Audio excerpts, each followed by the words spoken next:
parti. On arrive, Jack. On arrive, Jack. On arrive. Attends-nous.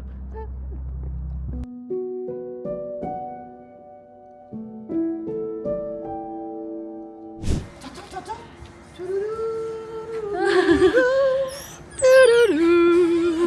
Bonjour, c'est nous les tarés. Je me demande bien ce que je vais pouvoir vous raconter sur le Titanic que vous ne sauriez pas déjà. Le film de James Cameron reproduit quasiment à la perfection cette tragédie. Car même si la romance entre Rose et Jack est bel et bien une fiction, tous les détails concernant le bateau et son naufrage sont, quant à eux, bien inspirés de la réalité. Considérée comme la tragédie maritime la plus marquante de l'histoire, plus d'un siècle après, des passionnés essayent encore d'en percer le mystère. Certains d'entre eux iront même jusqu'à perdre la vie en voulant aller explorer l'épave qui se trouve aujourd'hui à 3800 mètres de profondeur au fond de l'océan Atlantique. Mais reprenons l'histoire depuis le début. Pourquoi ce navire a-t-il été construit ? Pourquoi une telle réputation ? Comment était la courte vie à bord ? Et surtout, comment aurait pu être évitée la catastrophe ? Parce que oui, à quelques détails près, l'histoire aurait pu se passer bien différemment. Et pourtant, tous les chemins convergent vers cette nuit glaciale du 14 avril 1912, où le Titanic progresse lentement et inexorablement vers son destin.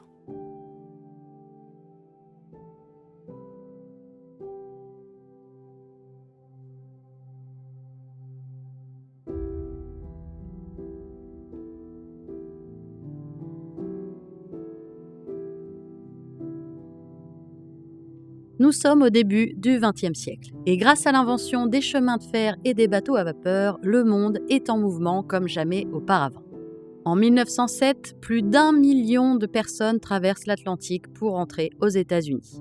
Ce flot de migrants déclenche une concurrence féroce entre les principales compagnies maritimes qui rivalisent afin de construire des paquebots toujours plus grands et toujours plus rapides. À cette époque, la route transatlantique en partance du Royaume-Uni est disputée entre deux grandes compagnies, la Cunard Line et la White Star Line. Mais la compagnie Cunard possède le Lusitania, qui est à cette époque le plus grand et le plus rapide paquebot du monde. Et pour répondre à cette concurrence, la White Star Line fait le pari de construire, elle, un bateau plutôt conçu pour les riches, c'est-à-dire privilégiant le luxe à la vitesse.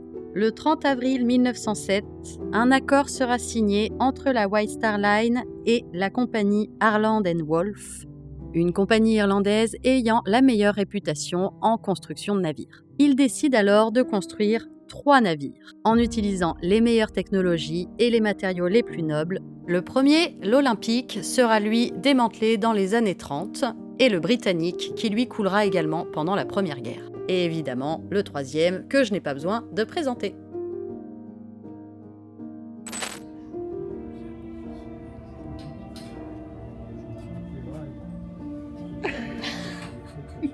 Ah, franchement, ouais.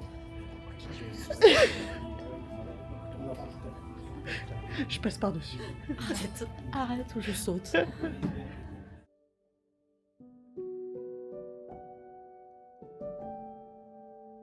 Alors que la quille du Titanic est posée à Belfast, au Groenland, un énorme morceau de glace se détache d'un glacier. Il mesure alors 600 mètres de long et 90 mètres de haut.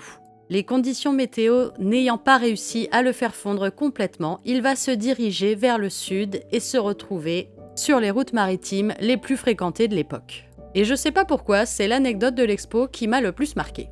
Mais revenons plutôt au Titanic. Ses concepteurs voulaient qu'il entre dans l'histoire en tant qu'apogée du voyage de luxe et symbole de la conquête de la nature par l'humanité. Plutôt ironique quand on y pense. 30 concepteurs travaillent sur le projet. Il faut un navire luxueux, rapide et, bien sûr, un submersible. Et pour cela, parmi les innovations, on compte une série de compartiments étanches séparés par des cloisons. Au cours de la phase de conception, le nombre de canaux de sauvetage est ramené de 32 à 16. Eh oui, puisqu'on vous dit qu'on n'en a pas besoin. Il faudra donc 3 ans et plus de 14 000 hommes pour construire le Titanic. Un homme sera tué lors du lancement le 31 mai 1911, écrasé par la coque en mouvement quand le bateau est mis à l'eau, ce qui amène à 39 le nombre d'hommes qui ont perdu la vie durant la construction du Titanic.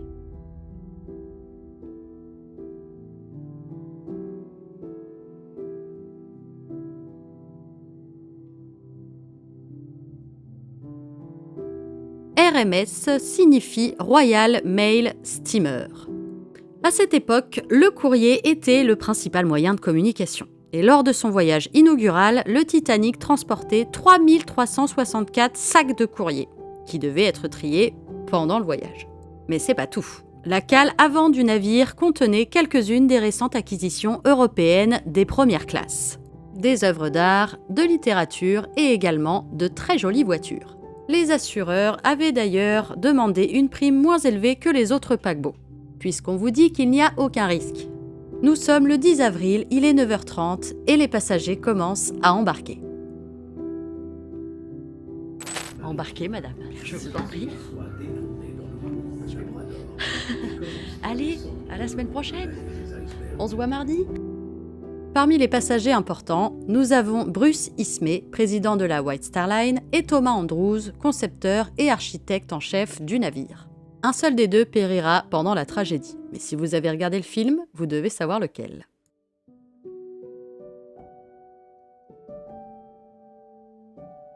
Une première escale au large de Cherbourg permettra à 24 passagers qui ont juste traversé la Manche de descendre du paquebot et à ce moment-là, 281 autres personnes monteront à bord. Le lendemain, 123 nouveaux passagers embarqueront à Queenstown en Irlande et c'est donc avec 2240 âmes à bord que le Titanic prend le large vers l'Amérique.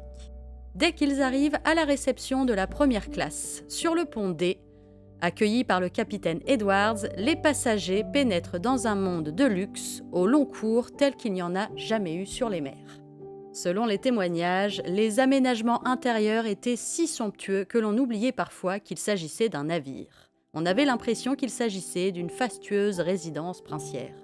Malheureusement, peu de vrais clichés du bateau ont été pris, et la plupart des images d'archives proviennent de son ship sister, l'Olympique. Et c'est le cas notamment de ce superbe escalier. Il s'agit bien de celui de l'Olympique, car aucune image authentique du vrai escalier du Titanic n'a été prise à cette époque, malheureusement. Un véritable chef-d'œuvre de chêne sculpté, acajou, bronze et fer forgé est surmonté d'une coupole en verre et fer forgé également. Alors que moins d'un tiers des passagers voyagent en première classe, la moitié du paquebot est consacrée à leur confort. Par exemple, la salle à manger, aménagée sur toute la largeur du navire, elle peut accueillir 532 personnes. Et les petits plats sont mis dans les grands. De la porcelaine fine, du linge de haute qualité, de l'argenterie et du cristal. Et ça, que ce soit pour la deuxième et la troisième classe. Cette dernière considérée comme la deuxième classe de cette époque. Le navire possédait également un fumoir, un salon de lecture et de correspondance, un café-véranda, une salle de sport, un bain turc, une piscine et j'en passe. Et même les troisième classes n'avaient pas à rougir, car au lieu des grands dortoirs de la concurrence, le Titanic proposait alors des cabines privées, pouvant aller jusqu'à 10 personnes. Et certaines étaient même équipées de lavabos, ce qui était un luxe inouï pour cette époque.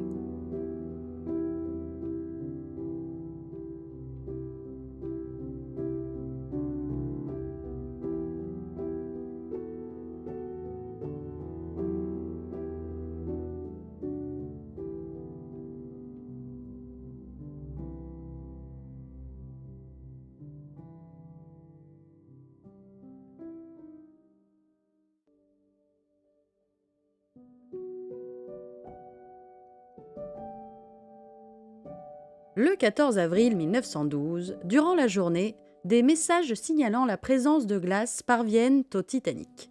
Aussi, afin d'éviter tout danger, le capitaine Smith modifie le cap du navire pour suivre une route plus méridionale que d'habitude. Les ordres qu'il donne à la salle des machines restent cependant inchangés, à toute vapeur. Ce soir-là, il est invité d'honneur d'un dîner dans le restaurant à la carte du navire.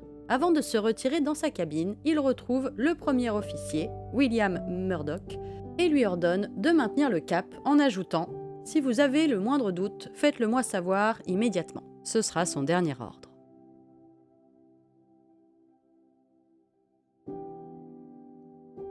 À 18 mètres au-dessus de la passerelle et 30 mètres au-dessus de la ligne de flottaison se trouve un petit poste d'observation pour 2 hommes que les marins appellent depuis des siècles le nid de Pi.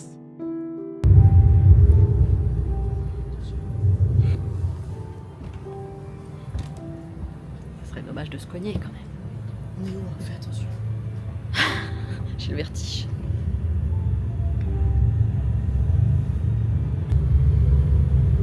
Tu vois quelque chose?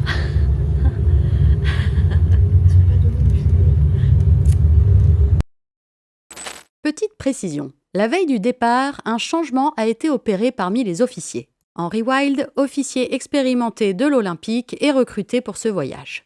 Mais ce remaniement entraîne la rétrogradation d'autres officiers.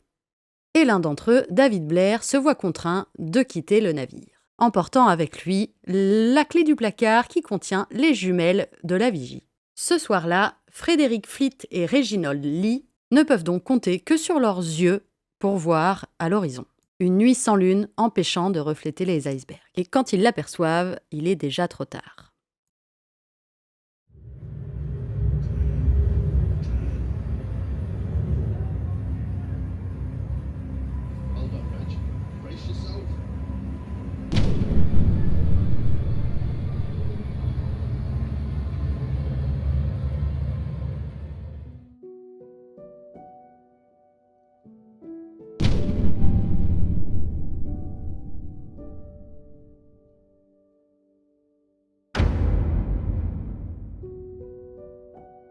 Malgré la belle réactivité de l'équipage, qui arrive à freiner le bateau en à peine 1 minute, l'impact est inévitable.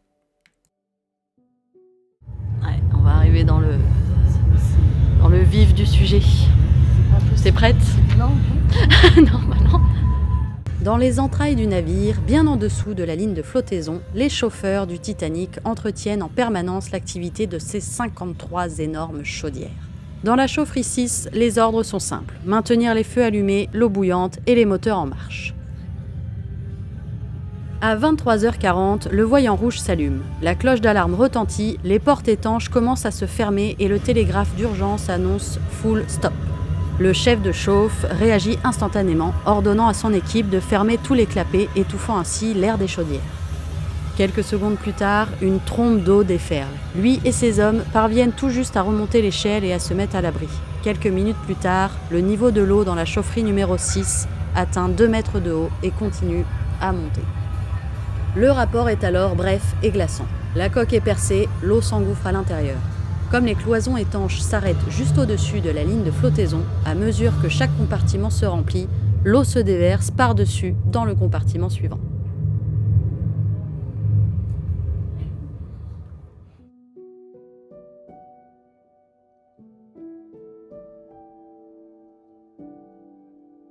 Le Titanic s'enfonce par l'avant et rien ne peut l'arrêter. Vers minuit, Thomas Andrews calcule qu'il reste environ 2 heures avant de sombrer. À peine une demi-heure après l'impact, le capitaine entre dans la salle des radios et ordonne à ses opérateurs d'envoyer à tous les navires un appel de détresse avec les coordonnées du Titanic. La communication sans fil était une invention relativement récente. Elle avait été mise au point 10 ans auparavant. Le système Marconi du Titanic avait une portée de 200 miles, soit environ 370 km, le jour et jusqu'à 1800 km la nuit.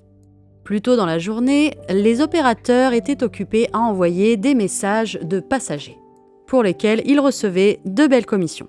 5 avertissements de présence de glace auraient été reçus de la part d'autres navires au cours de la journée, mais seuls 2 d'entre eux sont parvenus jusqu'au capitaine.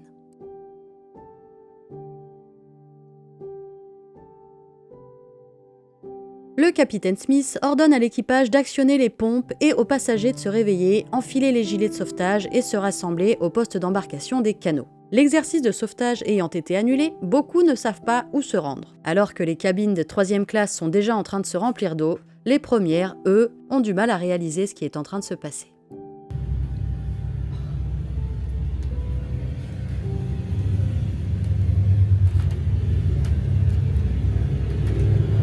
On voit sans doute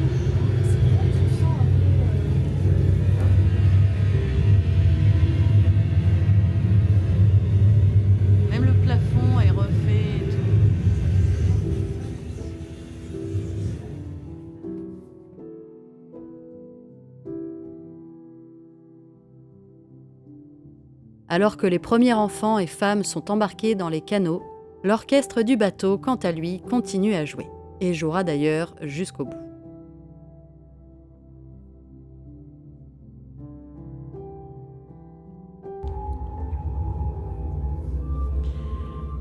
Meilleur pour la fin.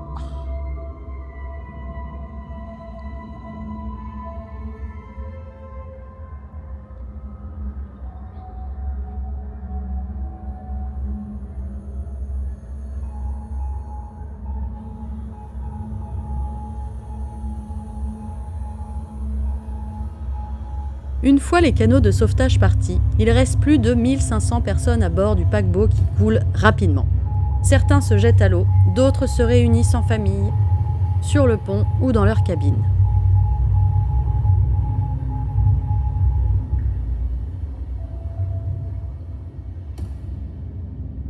L'appel de détresse est finalement entendu à environ 100 km de là, à bord du paquebot concurrent de la Cunard Line, le RMS Carpathia.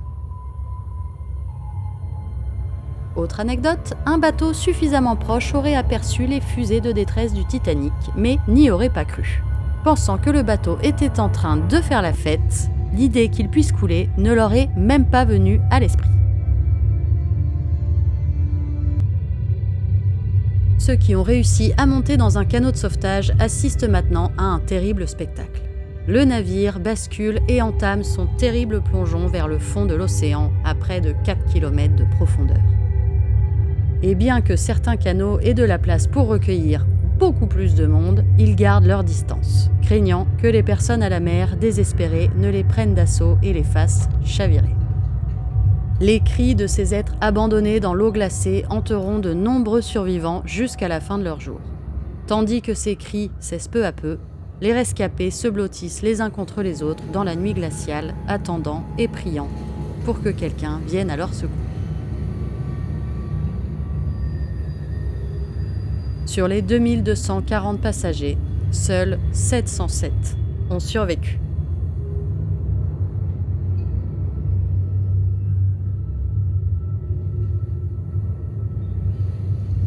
Vers 3 heures du matin, le capitaine du Carpathia ordonne que les cornes de brume retentissent et qu'on tire des fusées pour envoyer un message d'espoir. Tenez bon, les secours sont proches.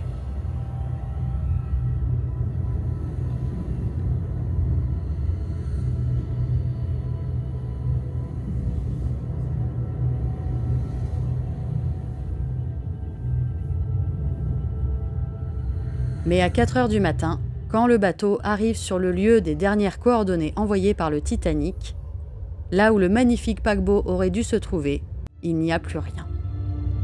Un océan noir et vide. Quelques canots de sauvetage tirent des fusées de détresse, perdus au milieu de milliers de corps congelés.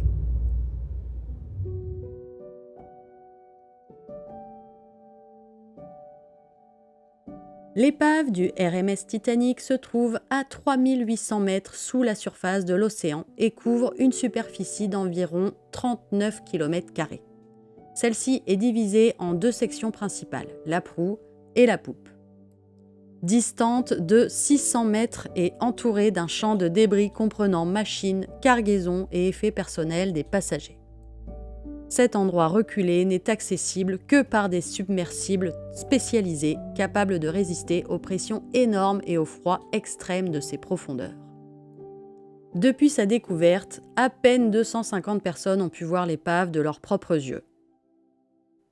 Aujourd'hui, les technologies modernes telles que les véhicules sous-marins autonomes équipés de scanners haute définition permettent d'examiner l'épave avec plus de précision et moins de risques. Et bien qu'elle se dégrade progressivement sous l'effet de micro-organismes qui rongent la matière organique, des recherches estiment qu'il faudra encore plus de 500 ans pour que l'épave disparaisse complètement. L'exposition proposait une expérience immersive en VR pour découvrir l'épave du bateau.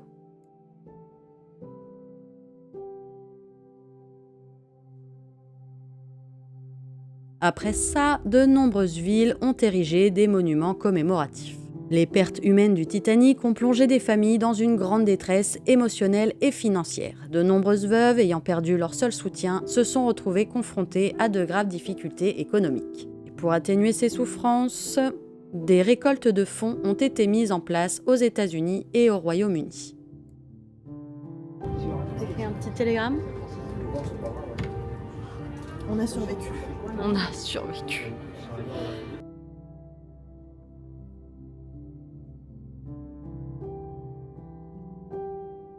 Au final, aucune enquête ne remettra en cause ni la White Star Line, ni le chantier naval de Harland & Wolff, ni le capitaine Smith.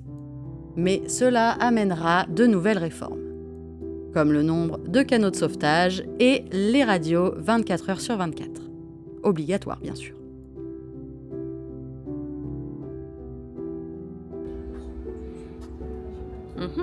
Comment on les fâche?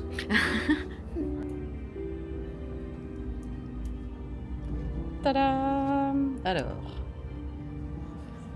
décédé, 36 ans, marchand de bijoux, c'est un voyage à faire. Son corps ne fut jamais retrouvé. Je n'ai pas survécu. Non. Et toi? Moi, je suis aussi dans la seconde. Je suis William Théodore. Décédé, Super 24 jeune. ans. Pianiste, Doudou. il joua pour calmer les passagers durant le naufrage. Son corps Très beau fut rôle. retrouvé. Ton rôle est beaucoup plus beau que le mien. Je suis chialée.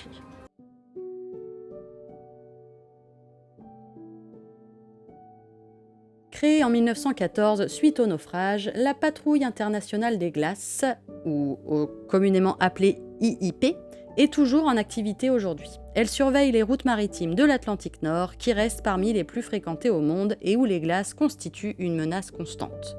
Chaque année, le 15 avril, l'IIP rend hommage aux victimes du Titanic en déposant une couronne commémorative à l'endroit de la localisation finale du paquebot. Une tradition qui se perpétue depuis plus de 110 ans. Le Titanic était le navire des rêves, transportant riches, pauvres, êtres remplis d'espoir et de courage, tous bravant du mieux qu'ils pouvaient un océan vaste et impitoyable. Même si sa conception reflétait une stricte hiérarchie de richesse et de classe, sa fin nous rappelle que nous sommes tous égaux face au destin.